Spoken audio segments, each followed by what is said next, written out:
Have you noticed how loud the world is? Politics are loud. Social media is loud. The problems are abounding, and even leadership. Leadership has gotten loud. There's a new program, there's a new system, there's a new coaching. You've got to try this, you've got to change this, you've got to adjust that. And in the midst of all of the noise, there are still some people are saying what you need the most is some quiet and some clarity. You need some direction.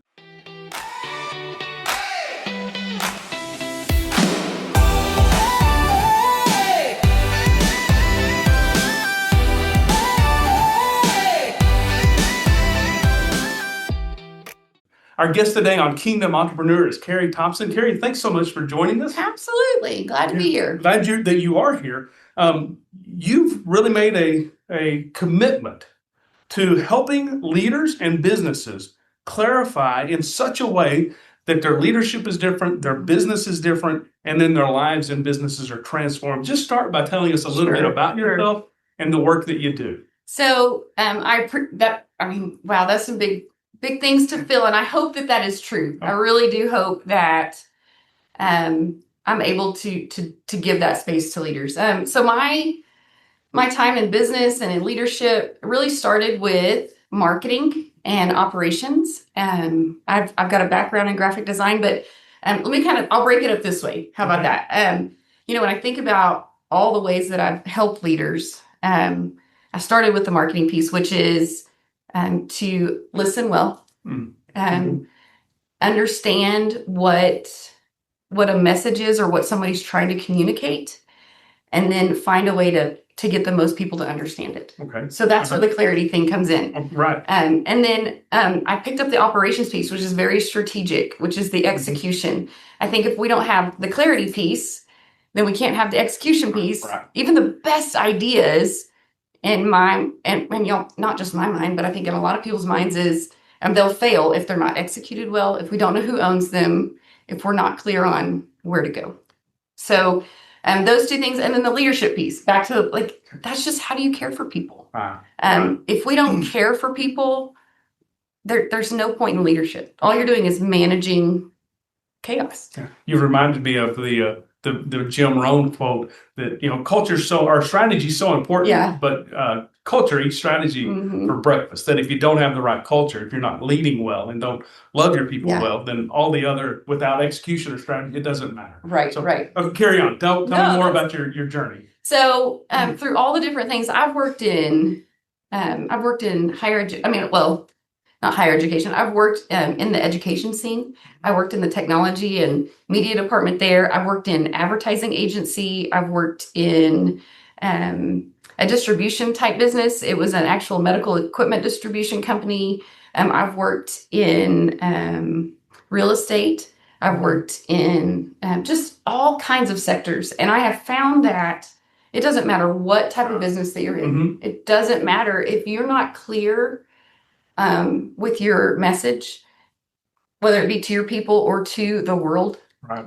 It's just not, it's not sustainable.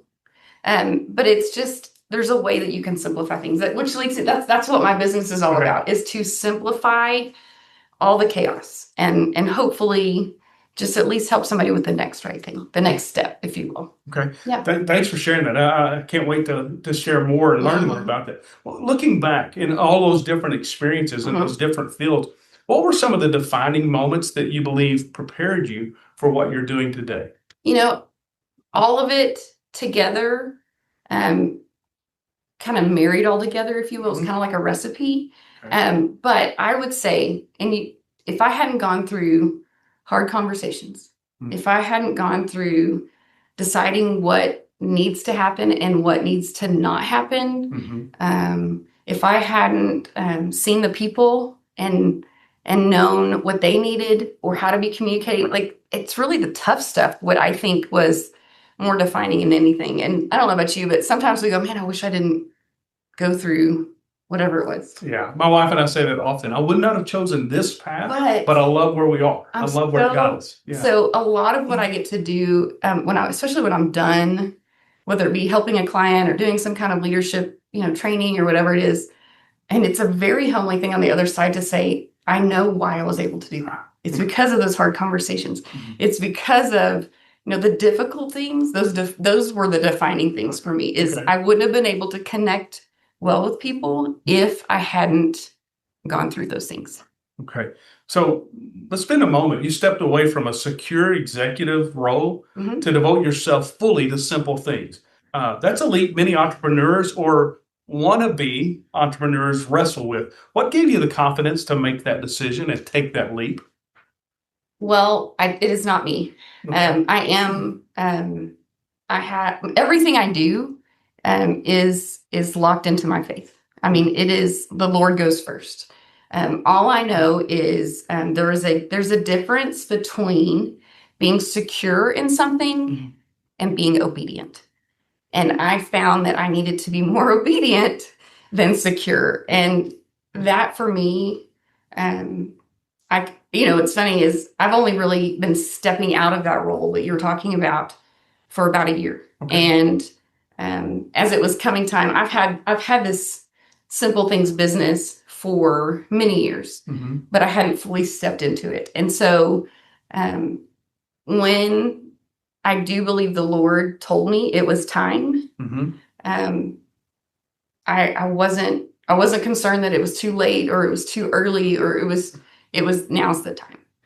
My husband didn't see it quite as clearly as I did, so that makes it a little bit. It was that certainty, that guarantee. Mhm. The only guarantee I had was the next step, and it was time to Okay. step out. And so with that, it's amazing how the abundance of Mm. his leading has been evident. So, Thanks for sharing that. And Yeah. I'd like to just pause there for a moment because so often people are there. And I Mhm. love the difference you made between security and obedience. So God's pushing. I don't want to keep resisting. What I heard was you continued in some insecurity, Mhm. but it's just the next step. Yeah. Give some encouragement because there are people watching and listening who say, man, I believe I'm supposed to do this. I think God's prepared me. I feel like He's called me to it, but I've got to plan a little more. I've got to figure it out a little more. Yeah. And so that moment where you go, it's time. I'm Mhm. just going to be obedient. Mhm. I don't know about you. I'm thinking about God talking to Joshua and saying, just go to the land. It's time to go. So Absolutely. talk about that in your own journey. So I was led to leave my previous career in April of 2025. Okay. I did not fully step out until July. And so let me kind of tell you Okay. what I experienced between April and July. When I come back from a retreat where I had spent time in a prayer garden. Mm. And when that Holy Spirit gets to working, it is hard to deny it. You can feel it, just things. And so I came home and I said, Joel's my husband. Mhm. Joel, it's time for me to leave my job. And he was like, oh. I said, okay. He's wait, probably, wait, what happened? yeah, I know. He was like, can we, this was like a Sunday, and the next day was Monday. And he was like, wait a minute. And so I said, okay, Lord, we can't do this to Joel. Like I really did. I was like, hold up, we can't. I was ready. I'm ready, but it's too much for him. And so if you've ever, so I'm gonna kind of take us through a path of how I process all news or even words from the Holy Spirit. Sometimes it's an immediate just trust and leap, but I also know sometimes we're given information and it's time to start collecting evidence. Okay. So, and I mean that in if you've ever, so I actually got this analogy from Jocko Willink. Do you know who he is? I do. Okay. Yes. So, but he talks about when you're in combat and you get your first report. Okay. You don't ignore it. It has some importance to it, but it's not enough to go out and go into full combat, to attack, whatever it is. What he did in the interim, when he got the important news, he began to get ready. And that's what I did. I found, okay, so if this is what the Lord is telling me to do, it's time for me to step out. I'm going to do kind of like not combat, but kind of like combat, but I'm starting to get my gear on. Okay. And that means what conversations do I need to have? Who do I need to let know that this is what's happening? Those your trusted resources, your trusted people. He also uses the analogy of lining up the trucks. So you think about when they get ready, like, let's go ahead and get the trucks ready. Let's pull them out of, their covering, get them ready, start them up, make sure they're ready to go. And so for me, that was conversations, doubling down on listening to what the Lord had to tell me. It meant, there were some financial things that I was like, okay, we still have a lot of things happening here. I got, now, not then, but I mean, like, I've got 2 kids in college. I've got 1 kid that's getting married. I've got another one's about to start driving. So, it's like, okay, he's not asking me to be careless. Okay. So it really came from listening and being obedient and finding the information that was going to make that move responsible and yet faithful at the same time. Okay. So does that, It does, yeah. That's helpful. And then also, even I didn't know this going in, the noise, the loud. And so you talked about this prayer garden where you're able to get quiet. Yeah. And how has that been, and how does it continue to be something really important for you to find some quiet where you can talk to God and, more importantly, hear His voice in the midst of all the noise? So, when you change your entire routine, you have to be mindful that you're changing your whole routine. So, before I was working 8 to 5. And so, like my time in the morning was very, calculated, and the evenings was very calculated. So for me, one, being aware that my schedule was completely changing was a big deal. And then deciding that it doesn't, like, I need to be fed, and I need to be still, and I need to rest. But I found that, windshield time, turn the noise off. So again, it's sitting on my back porch, being still, learning that I need to say no to things. You know what? When you step out, I'm like, I must say yes to all the things. It must be a part of it. I have to say yes. And to use and pray for wisdom and discernment was a big thing. Is I want this to be so successful, and if you see, I want it to be so successful, fist tight, I'm in control. But to openly say, Lord, I want this to be the right things that you need us to do. And so that's really so being mindful, wisdom, discernment, but also learning that even in routine, I've got to carve out the main thing, which is Him leading me and my business. So. Right. Yeah. So, and I'm sure that leads into, and you talk often about helping leaders gain clarity. Why do you think so many capable leaders feel overwhelmed even when they're succeeding? And maybe even a different definition for success. But why is it so hard for a leader to have the clarity and not feel overwhelmed? So here's what I think what happens a lot of times with leaders is the higher we climb, the bigger title we get. We have more people we're responsible for. We have more decisions. We have more opportunities. We have more. And we forget along that way as leaders that we don't have to hold it all. That we get to, and this is the thing that a lot of leaders learn is, okay, if I'm now moving up in my position or getting more successful, that means I need to decide what decisions are mine that only can be mine, and what can be delegated, and what can be said no to and adjusted. And boundaries are such a big thing. So I think that's why so many times with with leadership, that if we're not cautious, the more, that's where the chaos and the confusion and the clutter comes in. All good things, but if we're not mindful of the adjustments that need to happen as we grow and become more successful, we become the bottleneck. Yes. And we overcomplicate things. Yes. What are some other places where you feel like leaders consistently overcomplicate business when the answer is actually simple? Overcomplicating. I think decisions is a big thing. If you have a team, this would be my big thing, is if you have a team and you trust them, give them the ability to make decisions and let that be theirs.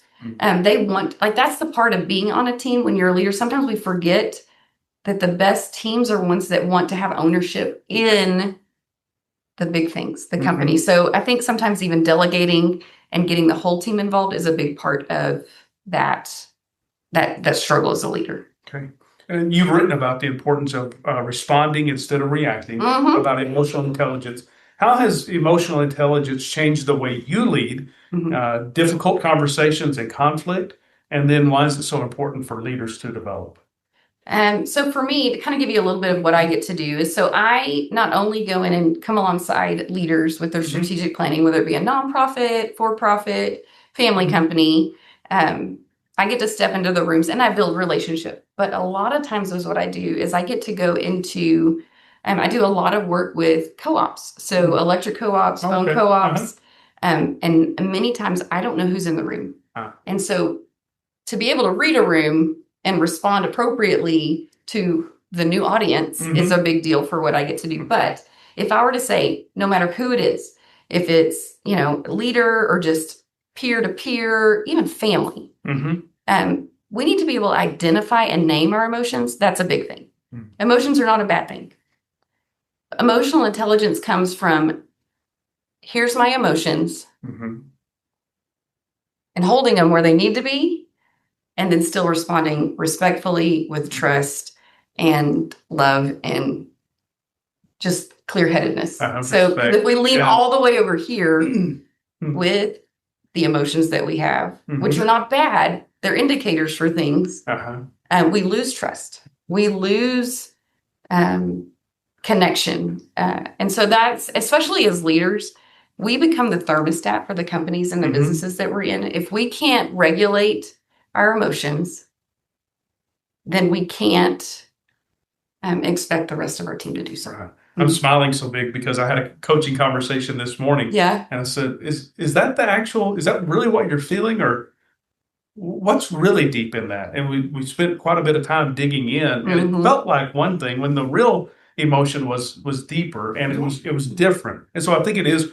really important to own ourselves and to be able to name it. I say often, you can pick it up or you can lay it down once you know the name. But until then, you really can't. You've worked with many different organizations. You've shared several of them in a career role, but then now working with a lot of co-ops and others. What separates organizations with healthy cultures from those that struggle, even when both have very talented people? If I were to pinpoint what makes a healthy culture stand out against ones that don't have one, it's how they handle conflict. Conflict resolution, it's going to happen in the healthiest of organizations, period. Like healthy conflict, like we want it. Right. And that's a challenge. Sometimes people are, no conflict. You need conflict. But we need it. And I think that's what's so important is we fail to recognize, let's just have a peaceful, harmonious, yes, that would be great. But you're gonna miss trust, you're gonna miss creativity, you're gonna miss growth. You're gonna, there's so many pieces. If we're not willing to lean in and handle conflict well, I mean, it makes me sad because I want companies to realize that it's not the void of, it's how you handle it. And because it is a gift to be able to have various point of views and inputs. Right. So what would you say are some of the keys to having healthy conflict? Okay. Healthy conflict. The first thing I would tell you is check your story. What does that mean? So when I say that, in most of the time, when we hear conflict, it either comes from passing in the hall and overhearing something. Maybe it was a look. Maybe it was just one person's point of view. We forget that there's conflict, we need, especially as leaders, individuals, you have to get more information. You have to decide, that's your side of the story. Right. And here's another one. So again, it kind of goes back to even the first report, even earlier when I was talking about how did I know to go? It's very similar. The first report is we're going to create this whole novel or movie in our head if we base it on that one little story. So that would be the first thing. The next thing is, it goes back to that emotional intelligence. We made something that might just, have you ever had something it just sends like a pain up your neck and you want to burst out of your skin? No. But those things are real. Those emotions are real. But before you engage in conflict, you have to identify that, and then you got to lower the stakes. You got to lower, especially as leaders, we're the thermostat. So if we come in all hot and mad, and then so is everybody else. And so that would be another one. My next thing would be engage the right people. Okay. Oh my goodness, do not triangulate, do not gossip. If you have conflict, go to the right people. You've got to know who to go to. The next one would be just let's ask questions. Let's just not come in hot. It's funny how we can think a lot more clearly when we're like, hey, can you walk me through this? Help me understand. Rather than going, you were late. Right. Yeah. You were late. Don't be late. Well, there was a reason you were late. There was yeah. Oh, didn't realize. Right. And then you've got to be able to restore and recover. Sometimes even in conflict, there might be a little bit of distance in the relationship. But to reset it and bring it back. Right. In our family, we call flush it. So once we actually go through those things, we're like, okay, now we have a little more clarity here and here. Let's flush it. And then it does take time. You earn trust in droplets and you lose it by the bucket load. So even with conflict, you've got to earn it back. So that's how I would say it. That's a great statement and unfortunately very true. Yeah. In drops and buckets. Right? If you could coach every business owner on just one leadership habit that would dramatically improve their company over the next year, which one would you choose? A habit? Let's see. You know what? Because it's one of the ones that I constantly am having to work on is be a good listener. Be an active listener.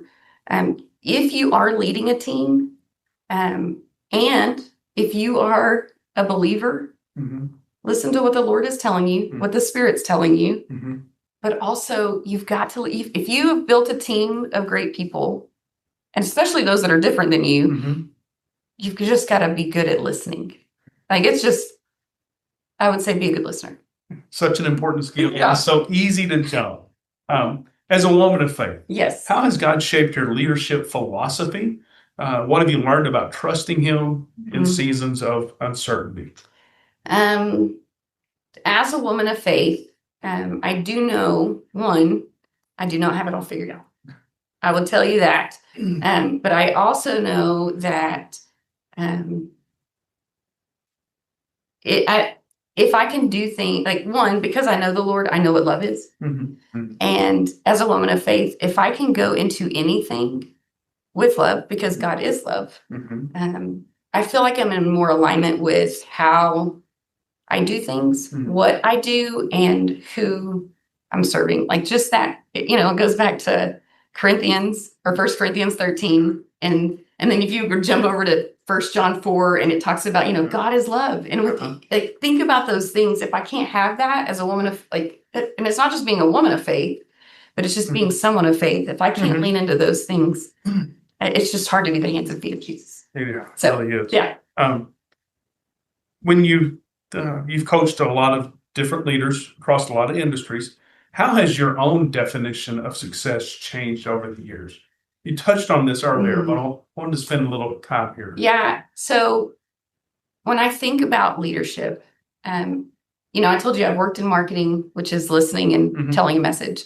Operations is execution, but leadership is how you care for people. It isn't success doesn't coming from more. When I think about success, I think I've heard this from, it might have been Lou Holtz. Okay. But it's talking about, are we being significant? And I think that there's something more than success. Yeah. Like our usual world of more and greater, but to make whatever your work is doing significant to the people around you in your community, I feel like that's what makes success unique. Okay. Yeah, I love that. And it really leads into this next question about legacy. 20 years from now, what do you hope the leaders you've coached will remember most? Not about your coaching, but about the kind of person that you were. I hope that I am someone that, Ray, you're going to make me cry. That means it's important. It is important. It is. I love coming alongside leaders and encouraging them and letting them feel like they can do hard things, that they I really probably just that they felt valued and heard from me, Mm-hmm. and that they were supported and encouraged. So Yeah. that's my hope. Yeah, that matters. Okay. We're going to do a little lightning round. Oh man. Hey, One word that describes great leadership. servant.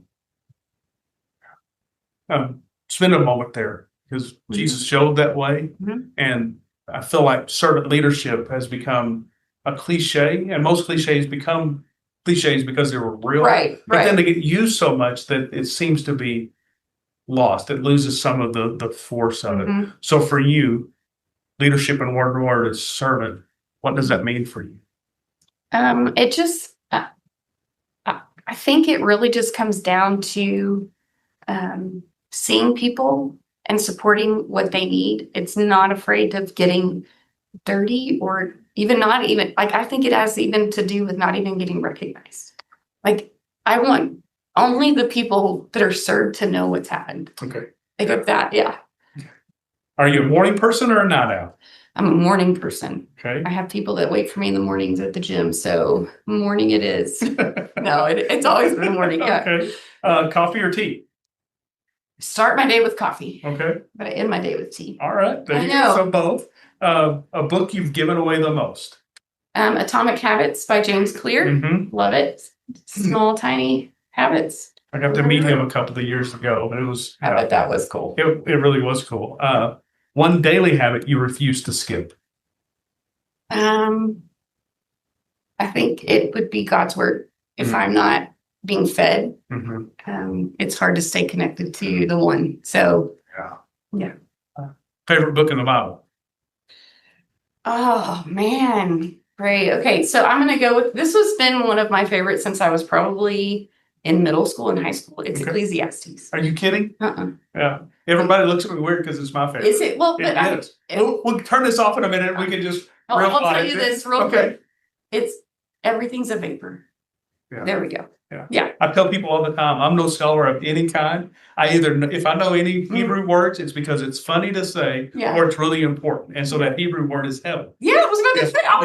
I know it. I know that one. Everything's hevel. Yeah. In fact, I'm writing a book on Ecclesiastes right now because the key word in 1:3 is what does a man profit? But it's not normal profit. It's hithron. Yeah. And so anyway. That's exciting. Yeah, you can help me write my book. I just want to read it for sure. Yeah. I hope it's worth reading, but it's been good to write. That's incredible. What's one leadership myth that you would love to eliminate? That you don't need. That everybody. I don't know. I guess I don't know how to say this one, but that you're popular and that you know that people. It's a lonely place. I think I'm trying to figure out how to say it, but it's more leadership, and that head seat is a very lonely place to be. And I think people don't realize it. Yeah. I hear that probably more often than anything. And I often say if it is lonely at the top, you're leading wrong because it is about developing that team. But then I also think that that leaders need other leaders of companies, people in a similar role who aren't a part of that particular system to be able to say, can I just tell you what I really think or feel? Exactly. And somebody to understand. Yep. Absolutely. So what's your favorite place to think? I really love my back porch right now. Most when it's cool outside, mosquitoes leave me alone. But if I were to escape to it, it would be in the mountains with cool air, coffee, you bet. Yeah, sounds good. If you could coach any leader from history for one day, who would it be and why? Any leader from history.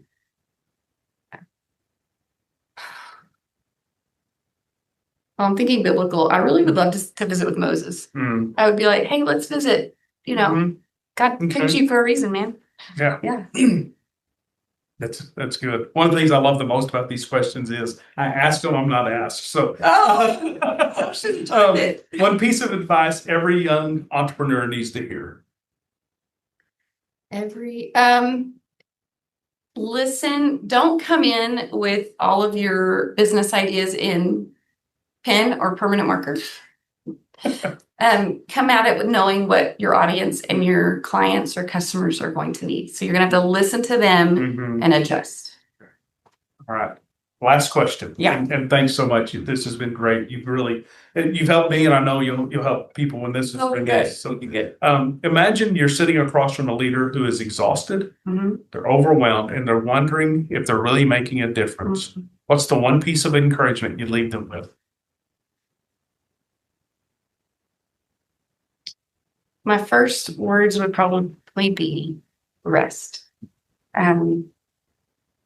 or breathe, Mm-hmm. and just like take a step back, because sometimes in that chaos and all the different plates that we're spinning, we don't see how clearly, the hello that we pass someone in the hall, or the, whatever it is that Mhm. like, I think we miss it in the chaos. So to slow down and rest and take a breath would be my thing.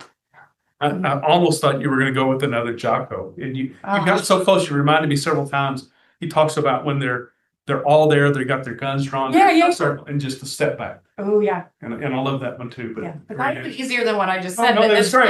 No, it's But great. step back would have been great. Yeah. So, all right. Thank you so much. And thank you for joining Kingdom Entrepreneur. We want to remind you, it is his kingdom and your calling. Kerri, if somebody wants to reach out to you to learn more about working with you, how do they do that? So I do have a website and I'm on social media, but you can find me at Simple Things by Kerri, and Kerri is KERRI.com. So simplethingsbykerri.com, or all my social media handles say just that, Simple Things by Kerri. All right. Thanks again for joining us. Y'all have a great day.